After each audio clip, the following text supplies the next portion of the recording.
జ్వరం వచ్చింది నాకు. జ్వరం ఎలా చూస్తా చూడు నాకు. అమ్మ అలా చూస్తావా?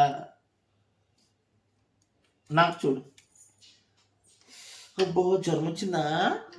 టాబ్లెట్ తీయమ్మా, టాబ్లెట్ తీయి. అమ్మని అడుగు, జ్వరం వచ్చిందా అమ్మ? టాబ్లెట్ టాబ్లెటా? బయట ఉంది, వెళ్ళి తెచ్చి. వెళ్తే బయట ఉందంటే వెళ్ళి తెచ్చు. వెళ్ళు.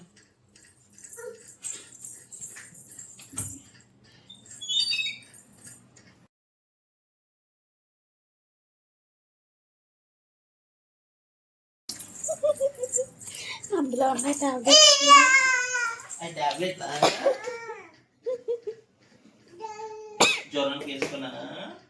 అమ్మ ఈ టాబ్లెట్ వేసుకోవాలా నేను? చాలా టాబ్లెట్స్. జ్వరం తగ్గిపోయి అక్కడే వేసుకున్నాను. అమ్మలు అక్కడ పెట్టి వేసుకున్నానే.